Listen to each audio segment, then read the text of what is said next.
têm belezas que alegram a vida e nos fazem sonhar. Recantos felizes da natureza, onde qualquer ser humano gostaria de estar.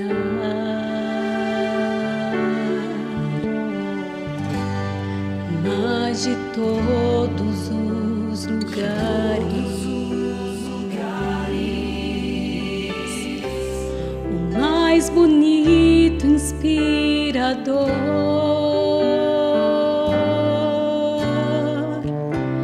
é onde fico em oração, junto aos pés do Salvador. O melhor lugar do mundo é aos pés do Salvador. É ali onde a esperança traz alívio ao sofredor. É ali onde eu me encontro com a fonte do amor. O melhor lugar do mundo é aos pés do Salvador.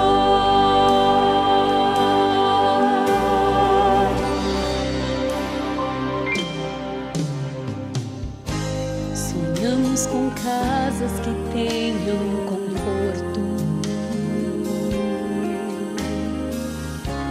talvez numa encosta com vista pro mar. Mas as maravilhas não fazem sentido se Cristo não está no primeiro lugar.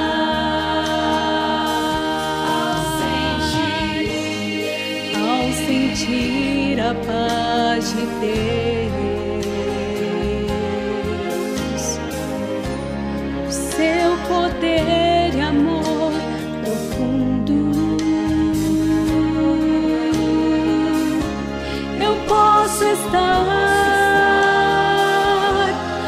onde for. Estou feliz por me encontrar no melhor lugar do mundo.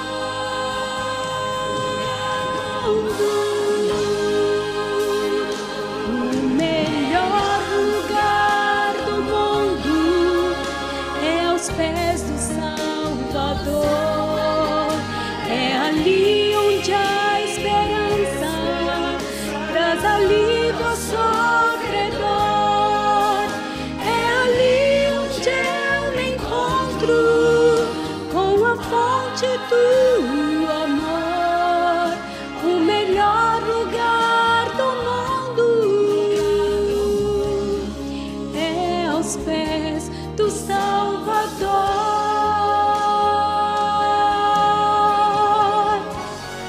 O melhor lugar do mundo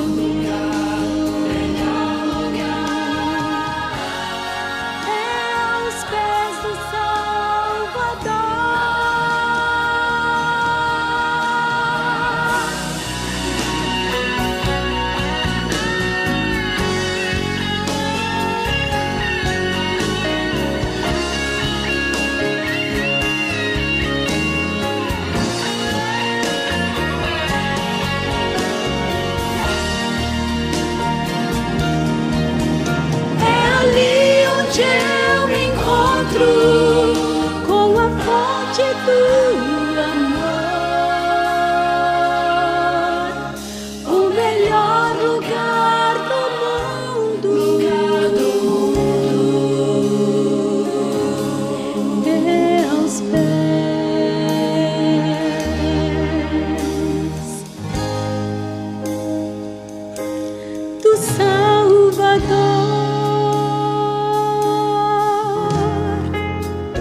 Boa noite, irmãos. Boa noite, amada igreja, amigos que estão nos acompanhando pela internet, esse culto.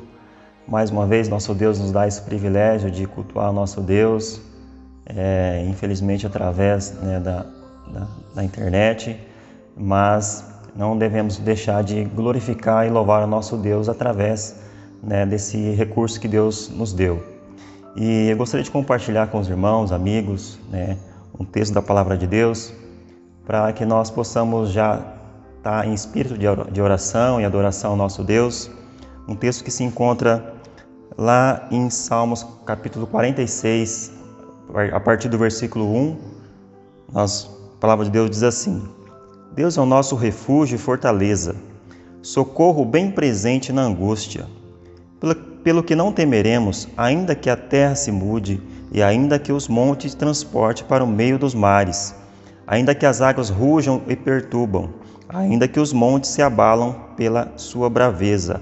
Há um rio cujas correntes alegram a cidade de Deus, o santuário das moradas do Altíssimo. Amém? Esse Deus, um Deus maravilhoso, um Deus que é o nosso refúgio, é a nossa fortaleza. A esse Deus que nós estamos aqui para adorar, para engrandecer esse Deus, e que você possa também descansar nesse Deus que é socorro bem presente, um Deus altíssimo, um Deus que está sempre a nos ajudar no tempo de angústia. Vamos colocar diante de Deus em oração este momento do nosso culto. Oremos. Pai querido, mais uma vez, ó Pai, estamos diante de Ti para agradecer por esse Deus maravilhoso que Tu és, ó Pai. Um Deus presente, um Deus que está junto conosco, Deus, em meio às lutas, em meio às alegrias e em meio às tristezas, ó Pai, o Senhor está junto conosco. E nós estamos aqui, ó Pai, nessa noite para agradecer e colocar diante de Ti esse culto, ó Pai, que nós já estamos oferecendo ao Senhor, ó Pai.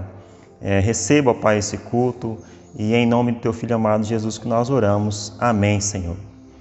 Irmãos, eu queria desde já colocar diante dos irmãos aí, que possa dar um like, que possa realmente compartilhar esse vídeo que nós estamos postando, para que todos possam alcançar a Palavra de Deus, possam também ser abençoados pela Palavra de Deus que vai ser ministrada nessa noite. E eu gostaria de pedir para os irmãos também que coloquem aí no chat, coloquem também no grupo da igreja do WhatsApp os motivos de oração, os motivos de gratidão que vocês tiverem, que nós vamos orar daqui a um instante, nós vamos colocar diante de Deus também.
tem poder para salvar, tem poder para salvar, para sempre, autor da salvação. Jesus a morte venceu, sobre a morte venceu. Cristo move as montanhas e tem poder para salvar, tem poder para salvar, para sempre, autor da salvação. Jesus a morte venceu, sobre a morte venceu. Irmãos, então vamos agora colocar diante de Deus nosso motivo de oração, compartilhar mais um texto com os irmãos. A palavra de Deus diz assim, o salmista também no Salmo 48, versículo 9, ele diz assim: lembra-nos, ó Deus, da tua benignidade no meio do teu templo. Com certeza nosso Deus é um Deus que está atento às nossas orações. O salmista ele pede para que Deus lembre-se, né, das suas dores, das suas lutas, né? E com certeza nosso Deus ele é benigno, ele é compassivo, ele está atento às nossas orações. Vamos colocar diante de Deus os nossos motivos agora, orando ao Senhor. Ó Pai querido, mais uma vez, ó Pai, estamos diante de Ti, ó Deus, nesta noite, ó Deus, clamando ao Senhor, colocando diante de Ti cada motivo apresentado, ó Pai. Nós sabemos que o Senhor é um Deus benigno, um Deus compassivo, um Deus que cuida, Pai, do Teu povo, ó Deus, assim como o Senhor cuidou, ó Deus, Teu povo ali no Israel, ó Pai. Nós queremos, ó Pai, colocar diante de Ti a nossa nação, ó Pai, colocar diante de Ti o povo brasileiro, ó Pai, que está sofrendo, ó Deus, devido a tantas lutas, a tantas dores, ó Pai, por causa de uma pandemia, ó Pai. Mas nós sabemos que o Senhor é um Deus presente, um Deus que está no controle de tudo, ó Pai. Assim como o Senhor dirigiu, o Senhor cuidou do seu povo ali, ó Pai, no deserto, assim o Senhor também vai fazer conosco, ó Pai. E o Senhor conhece, ó Deus, cada motivo que os irmãos colocaram aí no WhatsApp, ó Pai, no chat da igreja. E queremos, ó Deus, que o Senhor esteja, ó Deus, atento, ó Pai, a esses clamores, esses motivos de oração, ó Deus.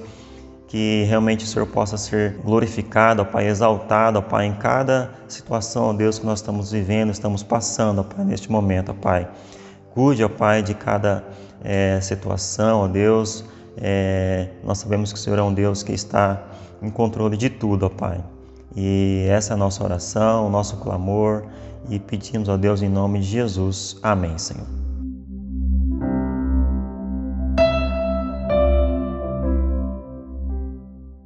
E eu queria que no próximo domingo você e a sua família já se preparassem para que nós pudéssemos celebrar a ceia do Senhor nos cultos da manhã e da noite.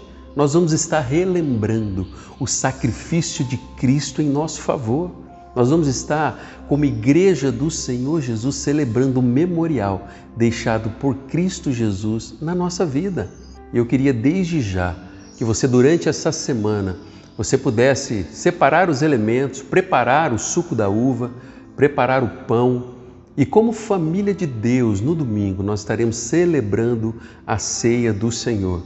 Este memorial deixado pelo Senhor Jesus. E como povo de Deus, nós vamos ter a oportunidade de relembrar tamanho sacrifício, mas mais do que isso, de nos lembrarmos da ressurreição do Senhor Jesus e da esperança, da nova vida que Cristo Jesus trouxe para cada um de nós. Esse vai ser um momento muito especial. Você que está sozinho vai ter a oportunidade dali, junto do povo de Deus online, nós estamos participando dessa ceia. Você que vai estar com a tua família, nós vamos ter a oportunidade de fazer essa celebração, crendo em obediência à ordenança que o Senhor deixou a cada um de nós. E que aquele domingo possa ser um domingo muito especial, onde esta memória viva do sacrifício de Cristo vai nos envolver e nós vamos testemunhar publicamente que nós fomos transformados pelo sangue de Cristo Jesus e a obra de Cristo e a alegria do Senhor dentro dos nossos corações.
olhar restaurador de Jesus.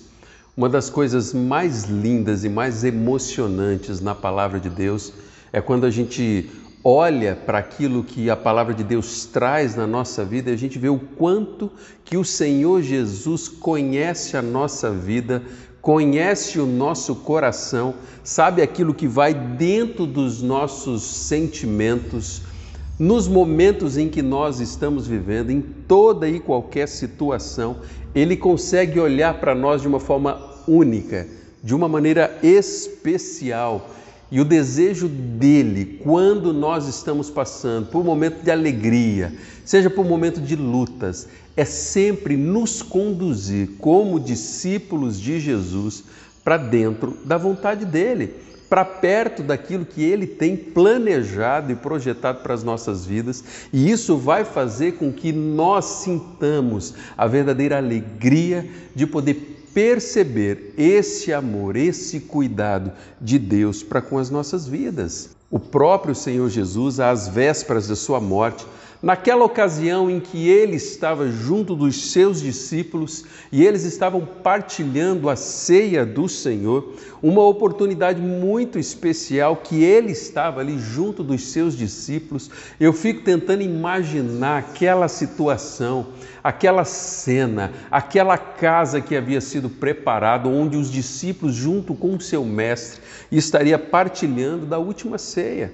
E naquele lugar, Jesus estava com um objetivo muito claro de trazer a ordenança do Senhor, sim, para aqueles discípulos, mas ele conseguia olhar e perceber o momento em que cada um daqueles discípulos estavam vivendo.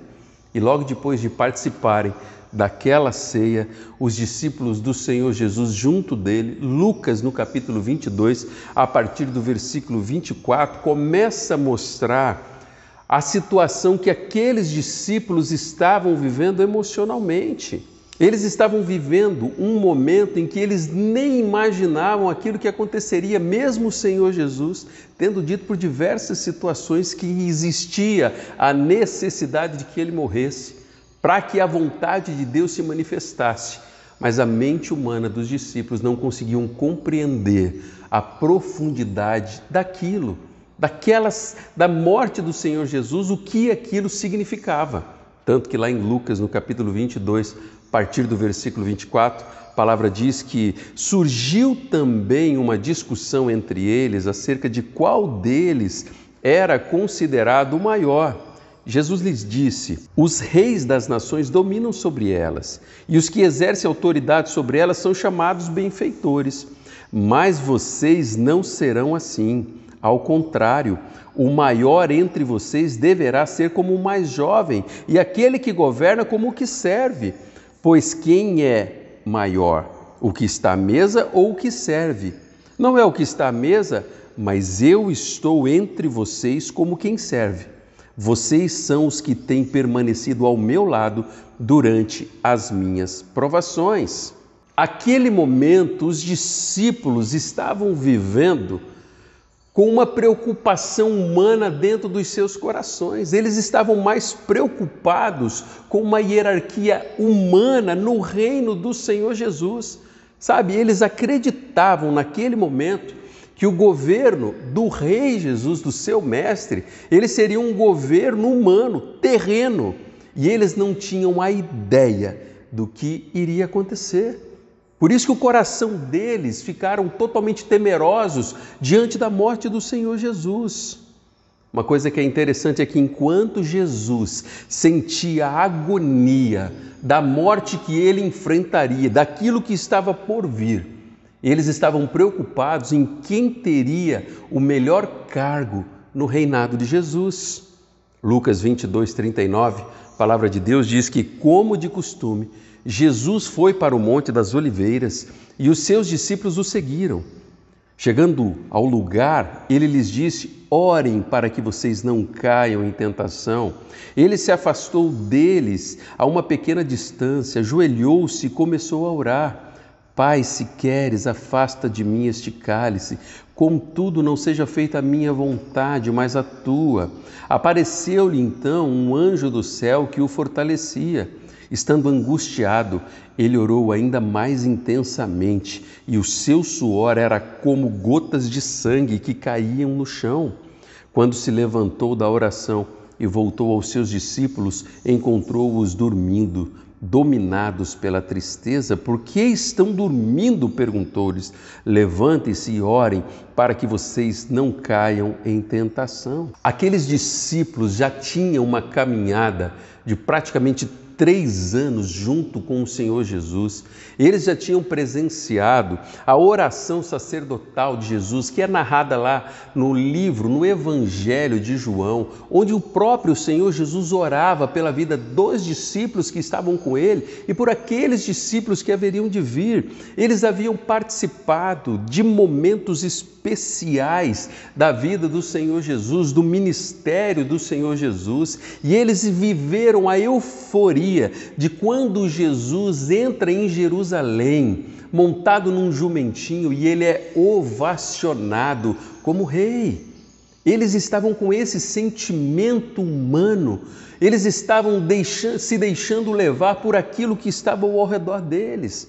Lá em Mateus, no capítulo 21, a palavra de Deus, a partir do versículo 6, diz que os discípulos foram e fizeram o que Jesus tinha ordenado. Trouxeram a jumenta e o jumentinho, colocaram sobre eles os seus mantos e sobre estes Jesus montou. Uma grande multidão estendeu os mantos pelo caminho, outros cortavam ramos de árvores e os espalhavam pelo caminho. A multidão que ia diante dele e os que o seguiam gritavam: Hosana ao filho de Davi.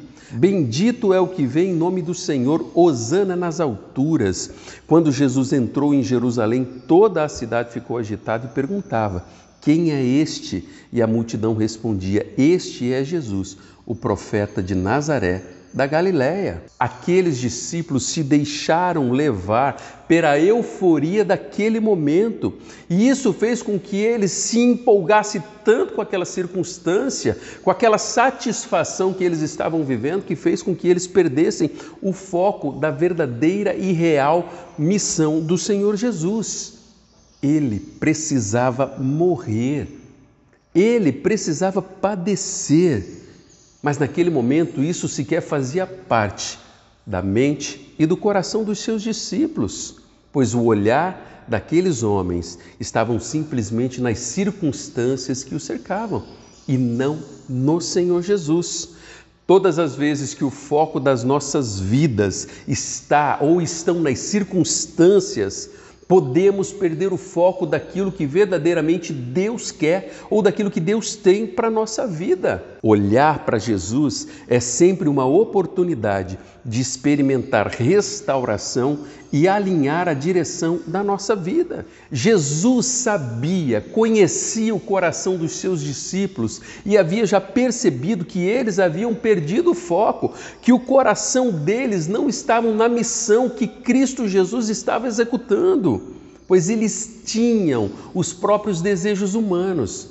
Mas uma coisa que era maravilhosa, o Senhor Jesus, Deus, tinha planos para a vida daqueles discípulos e eles não podiam começar a tarefa que Deus tinha preparado para a vida deles com a vida deles fora de foco, com a visão fora de foco, fora da vontade de Deus. E é assim também quando o Senhor, Ele olha para as nossas vidas. Ele conhece o nosso coração e Ele sabe quando eu e você, nós perdemos o foco. Quando nós não estamos dentro daquilo que é a vontade de Deus, quando nós estamos dando mais valor ou mais preocupados com as circunstâncias ao nosso redor do que com aquilo que Deus pode fazer e deseja fazer nas nossas vidas. Quando Deus tem planos para as nossas vidas, Ele sempre vai nos conduzir para ajustar o foco da nossa história. Num primeiro momento, Jesus trata coletivamente os seus discípulos de uma forma geral. Foi isso que Mateus, no capítulo 21, começa a mostrar, onde ele diz assim: olha, vocês precisam aprender a ser servos e não se preocupar com cargos que vão trazer destaques para vocês. Mas uma coisa maravilhosa acontece e o Senhor Jesus era especialista nisso. Logo em seguida, ele começa a tratar o coração de um dos discípulos de forma individual. Ele olha para Pedro e começa ali um relacionamento discipulador, ele e Pedro.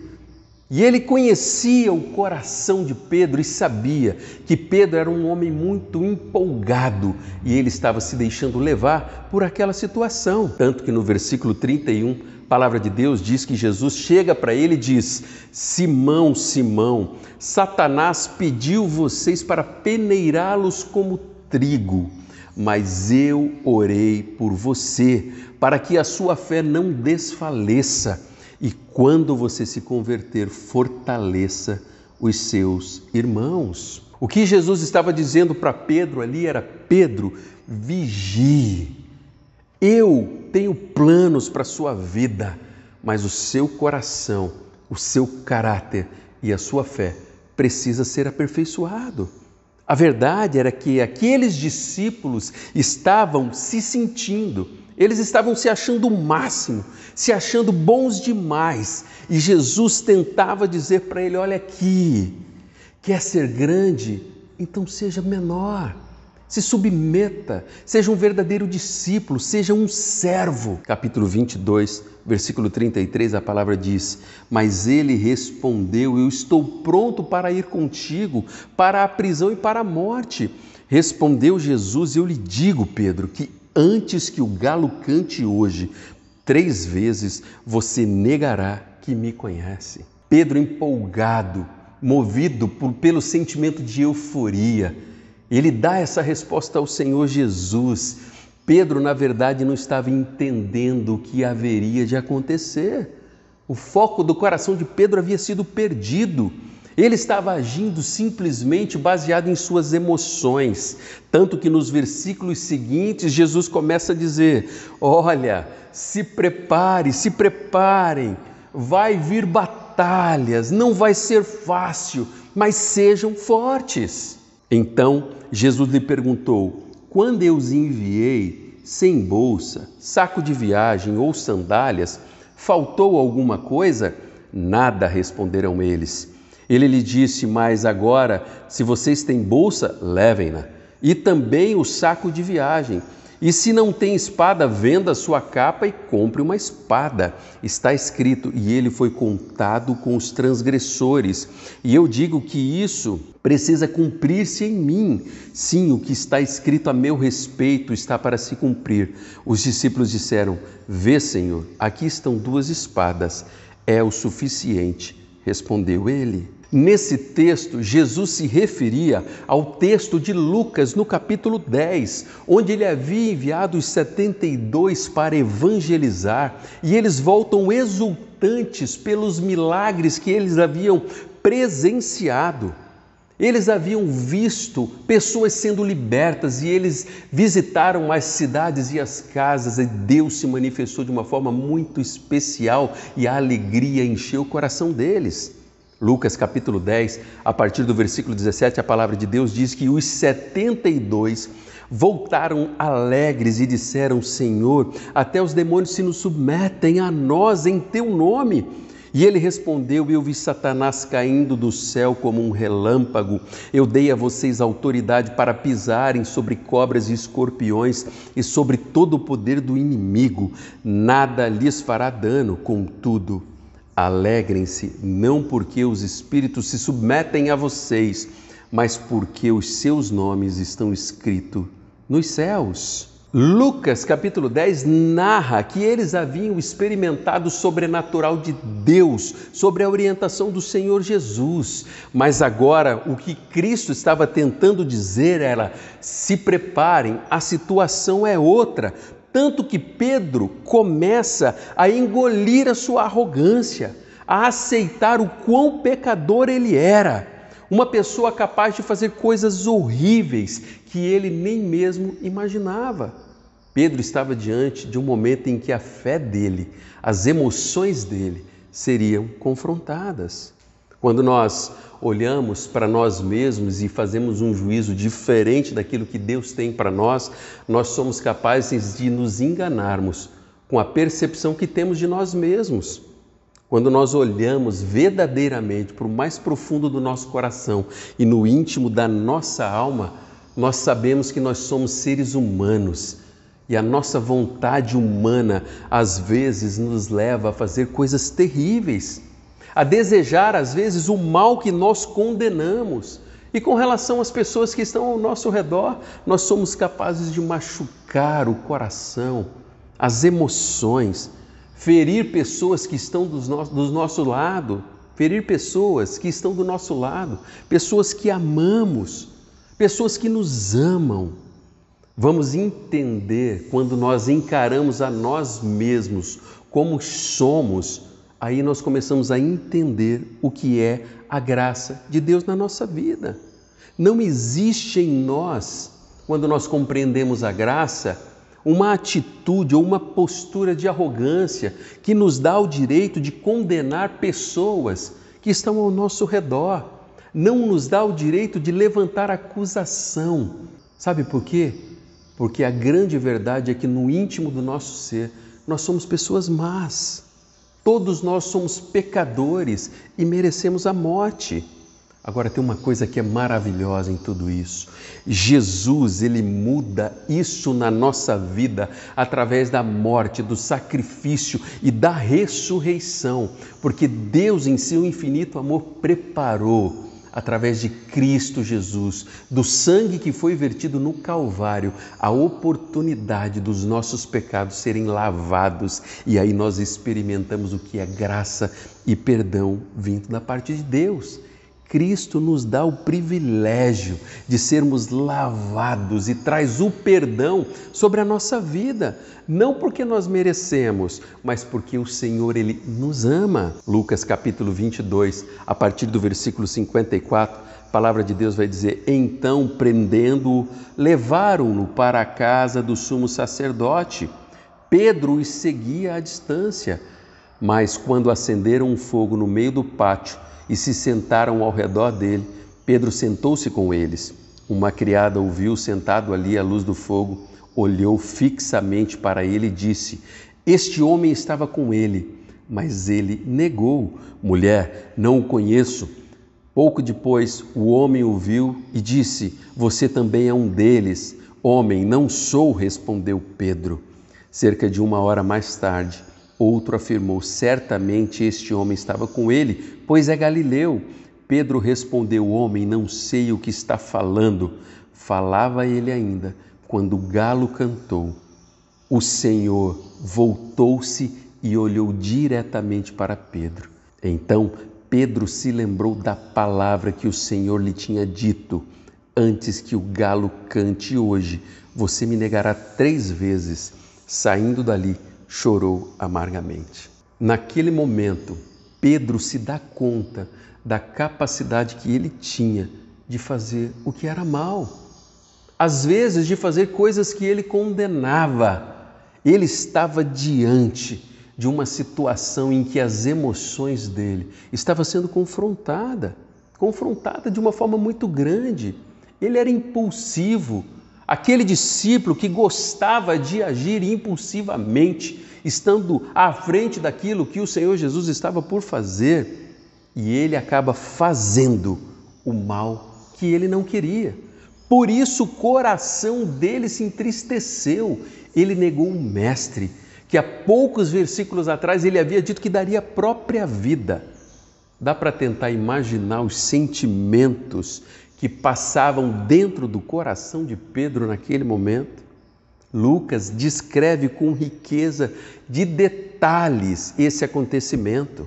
Falava ele ainda quando o galo cantou, e o Senhor voltou-se e olhou diretamente para Pedro. Então Pedro se lembrou da palavra que o Senhor lhe tinha dito: antes que o galo cante hoje, você me negará 3 vezes. Saindo dali, chorou amargamente. Alguns estudiosos dizem que Jesus estava sendo conduzido por dentro de uma construção e Pedro estava do lado de fora. E naquele momento em que ele nega pela 3ª vez, Cristo do lado de dentro daquela casa cruza o olhar de Pedro do lado de fora, e a palavra de Deus diz que ele sai e chora amargamente.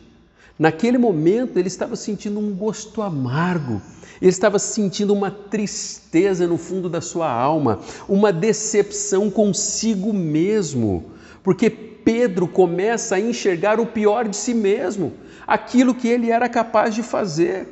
Se o texto terminasse com essa passagem, seria uma história simplesmente de fraqueza, de dor e de angústia. Mas sabe de uma coisa? Quando o olhar de Pedro se cruza, é cruzado com o olhar de Jesus, o olhar de Cristo naquele momento não era de acusação, dizer, tá vendo, Pedro, eu não disse que você me trairia? Não. O olhar de Jesus naquele momento era um olhar de consolo, pois ele conhecia o coração de Pedro e o que ele estava sentindo naquele momento. Naquela hora o Senhor Jesus viu a dor e o sofrimento mais profundo da alma de Pedro. Deus tinha planos para Pedro e o olhar de Cristo estava restaurando e fazendo coisas novas no coração e na mente daquele discípulo. Estava tratando o caráter dele, a impulsividade, estava forjando-o como um discípulo que chegaria ao final da sua vida e ele se negaria a morrer da mesma forma que o seu mestre, que morreu crucificado. A história conta, a tradição conta que ele se negou a morrer como Jesus e ele foi crucificado e morto de cabeça para baixo numa cruz. Quando o olhar restaurador de Jesus nos encontra, Deus está preparando nosso coração para viver o melhor de Deus na nossa história. O objetivo de Cristo era curar o coração de Pedro, curar completamente, restaurá-lo e ele ter a sensação de ser perdoado, às vezes pela arrogância, prepotência e por pecados que ele tinha cometido. É assim que o Senhor faz na nossa vida. Ele deseja nos curar, Ele deseja nos restaurar e Ele deseja nos perdoar para que possamos viver a plena liberdade que a morte de Cristo trouxe em nosso favor. João mostra o encontro transformador, regenerador de Pedro com Jesus. O texto começa a dizer que eles haviam passado a noite inteira pescando, depois que Cristo havia morrido, depois do sepultamento do Senhor Jesus. E eles ali pescando e não haviam pego nada. E pela manhã, o Senhor Jesus chega à margem do rio e faz uma pergunta para eles e diz assim, vocês têm algo para comer? Eu fico tentando imaginar eles nos barcos e o Senhor Jesus na beira da praia. E eles disseram não. E de repente o Senhor Jesus fala assim para eles, olha, lancem a rede do lado direito. Eles haviam pescado a noite inteira e não havia pego nada. E o texto começa a dizer que as redes ficaram cheias. Eu acho que naquele momento no coração de alguns devem ter lembrado daquela pesca maravilhosa que os evangelhos narram um pouco antes.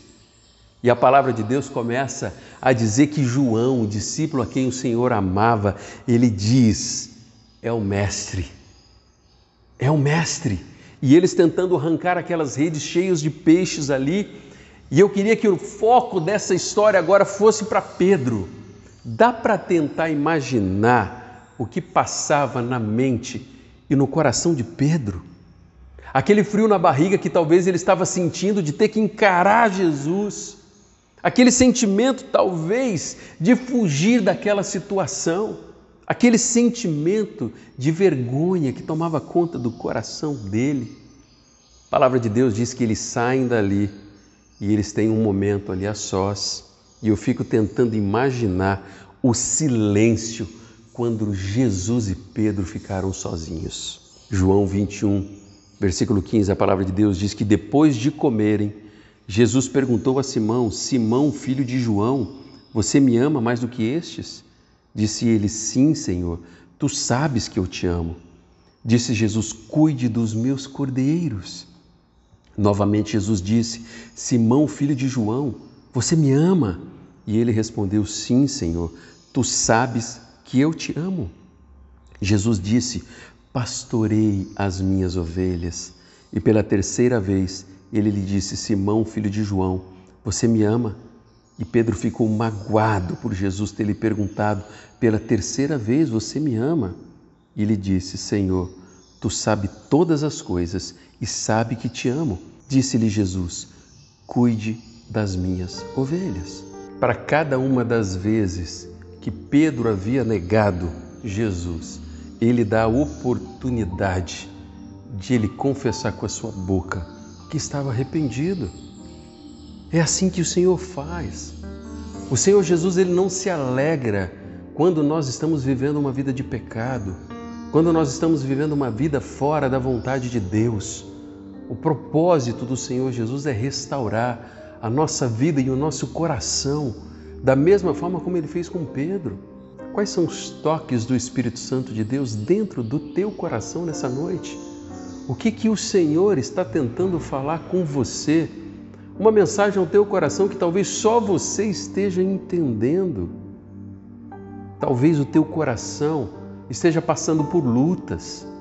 Talvez você esteja sendo confrontado com as circunstâncias da sua vida e o foco da sua jornada talvez foi perdido no decorrer da estrada, no decorrer da sua jornada, nas circunstâncias, nas coisas que aconteceram ou talvez nas coisas que estão acontecendo.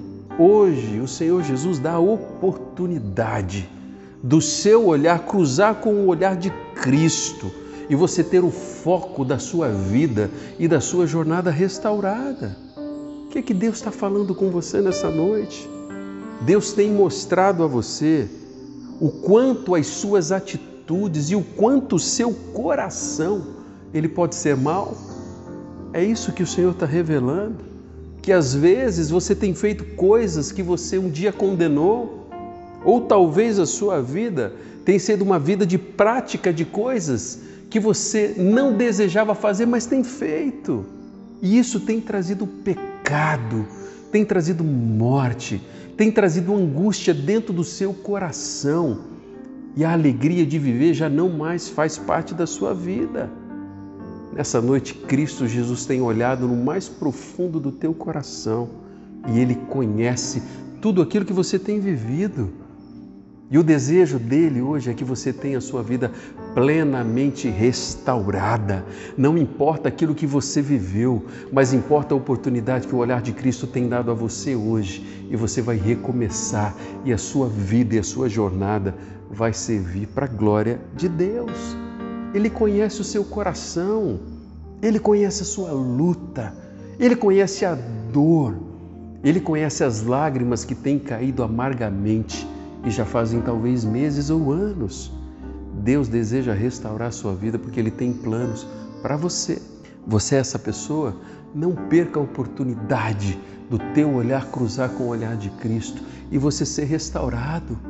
Mas você pode estar dizendo, como é que eu faço isso? Faça uma oração hoje, sincera, dizendo, Senhor Jesus, o Senhor me conhece, sabe como eu tenho vivido, mas hoje eu entendo que o Senhor deseja resgatar o meu coração, transformar a minha vida, e eu já não aguento mais, eu preciso dessa ação especial do Senhor. E a vontade de Deus será realizada.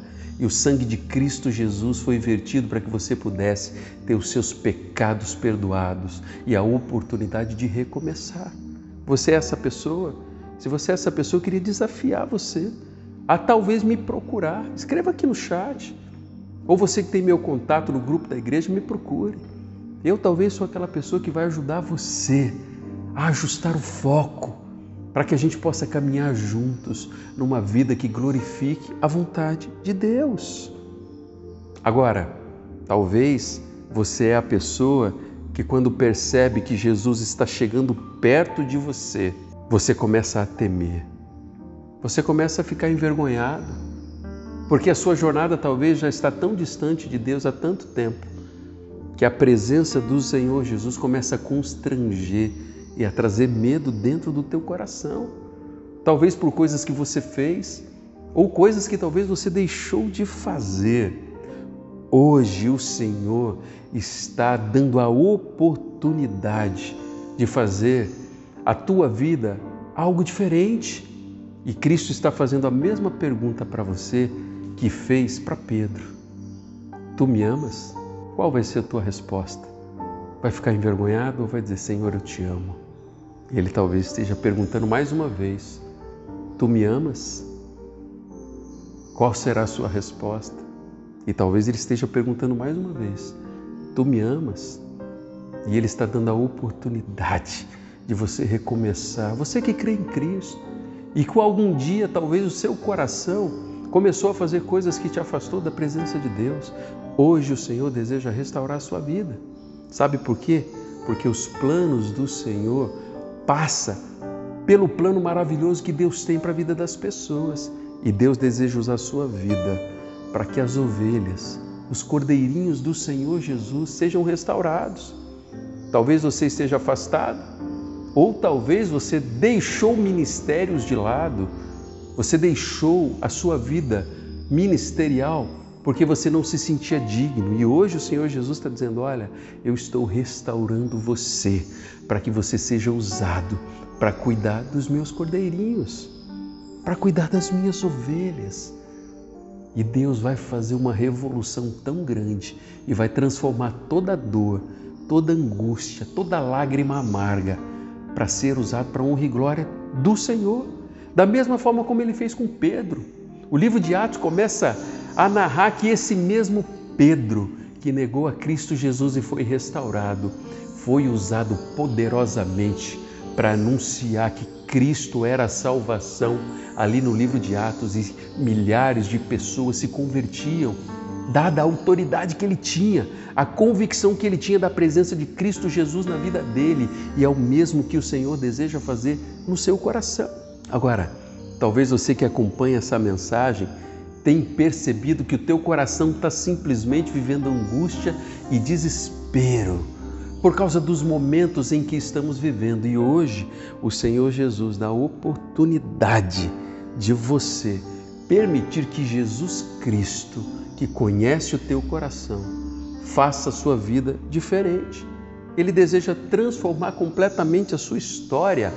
E eu tenho uma pergunta que é um convite do Senhor Jesus. Que tal recomeçar a partir de hoje, permitindo que o Senhor tome conta do seu coração e da sua vida? Ah, pastor, mas como eu faço isso? Sabe como? Entregando a direção da sua vida nas mãos do Senhor Jesus. Você que acompanha essa mensagem, deseja fazer isso? Então eu queria convidar você a fechar teus olhos, onde você está, e fazer uma oração comigo. Diga assim, ó: Senhor Jesus, eu reconheço que o Senhor me ama e eu desejo sentir esse amor na minha vida. Eu não aguento mais viver como estou. Por isso eu convido a entrar no meu coração. Eu me arrependo de tantas coisas ruins que fiz e eu preciso recomeçar. Que o Senhor possa transformar a minha vida e a minha história em nome de Jesus. Amém. Você fez essa oração? Se você fez essa oração com sinceridade, você está entregando as rédeas da sua vida nas mãos de Jesus. E Ele deseja transformar sua história. Se você fez essa oração, procure ajuda. Talvez aqui no chat, procure ajuda para pessoas que você conheça dentro da igreja, que talvez lhe enviou o link dessa mensagem. E essa pessoa talvez vai ser instrumento de Deus para ajudá-lo nessa nova jornada que Deus tem preparado para você. Nós não estamos falando de mudança de religião, nós estamos falando de um encontro verdadeiro com Cristo, onde a paz que excede todo entendimento começa a tomar conta da nossa vida. E o desejo do meu coração é que a partir de hoje você experimente o melhor de Deus para a sua vida, para a vida da sua família e para tudo aquilo que Deus tem preparado para você. Que Deus o abençoe em nome de Jesus. Seja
Bom, irmãos, queremos agradecer cada irmão que esteve cultuando conosco nessa noite, através desse vídeo, que nós possamos compartilhar, possamos divulgar, né, essa mensagem, que com certeza é uma mensagem abençoadora, uma mensagem que vai trazer esperança, vai trazer muita paz a muitas pessoas. Então vamos mais uma vez agradecer ao nosso Deus por esse privilégio. O salmista mais uma vez ele diz assim: grande é o Senhor e muito digno de ser louvado na cidade do nosso Deus, no seu monte santo. Então o nosso Deus é digno, ele merece todo o louvor e toda adoração. Oremos, vamos agradecer ao nosso Deus por mais essa oportunidade. Pai querido, obrigado a Deus por esse culto, ó Pai. Obrigado a Deus pela mensagem do teu servo, ó Deus, que nos trouxe aqui, ó Pai, que nos edificou, ó Pai, que nos fortaleceu, ó Deus, e vai nos dar, ó Pai, mais ânimo, ó Deus, mais esperança, ó Deus, para vencermos mais essa semana que se inicia hoje, ó Pai. E somos gratos, ó Pai, por cada vida, ó Deus, cada pessoa, cada irmão, amigo que esteve conosco, ó Deus, cultuando ao Senhor nesta noite, ó Pai. Essa é a nossa oração, grato em nome de Jesus. Amém, Senhor.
Se ao teu lado